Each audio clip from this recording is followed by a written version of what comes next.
Do you need to get good at walking yokes when you're lacking space? Let me share with you 3 exercises that you can use to get yoked when you're tight for space.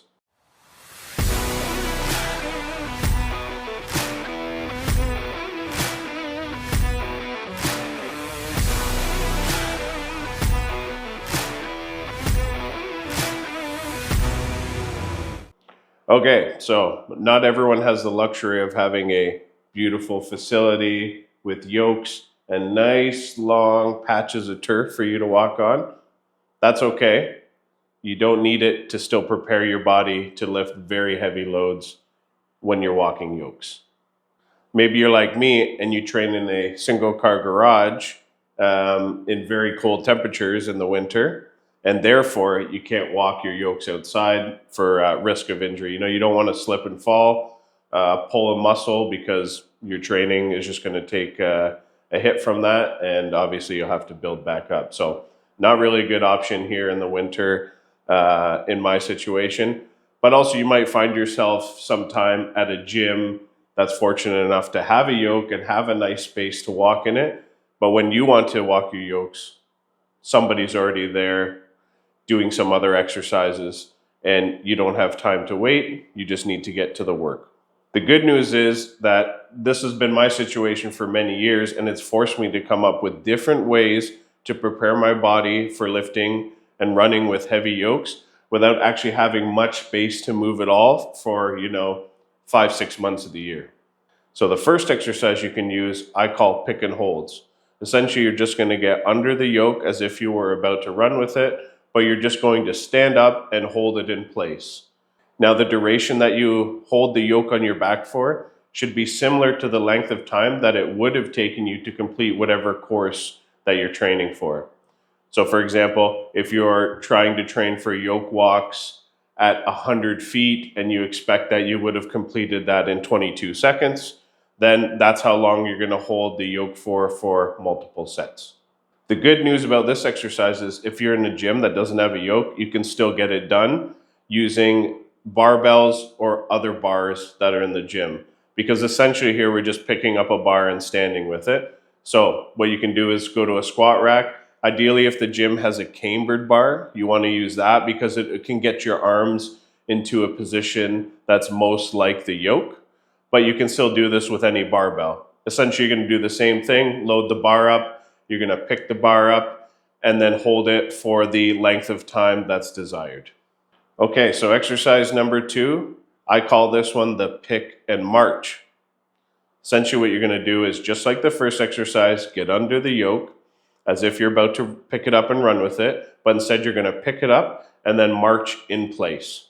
You're going to take steps back and forth for some certain number of steps or for some time that mimics the amount of distance that you want to cover. One note about this exercise, though, is to make sure you don't rock back and forth excessively with your steps. If you watch any pros walk with a yoke, run with a yoke, you'll see that the bar on their back does not rock too much back and forth despite them taking steps. So the weight is shifting from left foot to right foot and back and forth, but the bar stays relatively level as they walk. That's what you want to mimic while you're marching in place. So don't do this. Instead, take little steps like this, short steps, which honestly is going to mimic the way you want to start walking with the yoke anyways. And eventually, as you would pick up speed, your strides would open up. So that's exercise number 2. Give it a try. All right, exercise number 3. This one I call the pick, step, and hold. Just like the last 2, what we're going to do is get under the yoke. We're going to pick it up.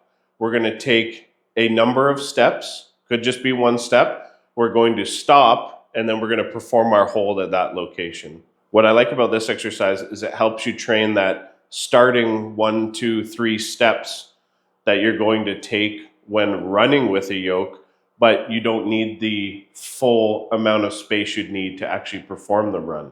In this exercise, you can really focus on that initial acceleration and stabilization as you go from picking the yoke to moving forward.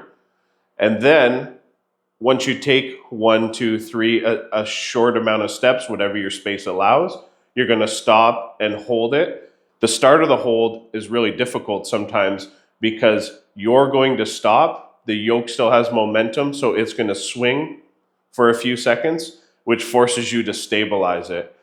Honestly, I think this is really good training for when you find yourself with a yoke that's near the edge of your abilities, because often what happens is as you fatigue when you're walking the yoke, you start to break down the ability to keep the yoke stable and it starts to rock on you. This exercise forces the yoke to rock and it forces you to stabilize that. And then after you're done stabilizing it, you're into your hold. So you still have to stand there and bear the weight of the yoke for however many seconds you desire. Okay, that's it for today. Those are 3 exercises that you can use to improve your yoke walk to prepare for contests when you're in a constrained environment. Be it like myself, it's winter out, you can't run outside with your yokes, or you're in a gym and there just isn't the space for you to do this kind of thing. Maybe you're in a gym and there's no yoke at all, so you can still use exercise 1 that I shared with you to get in a power rack and get the work done. Lastly, I want to know, do you have any exercises that you use to build your yoke walking strength in a constrained environment? If you do, let me know in the comments. Would love to hear about it. Thanks for watching. Take care.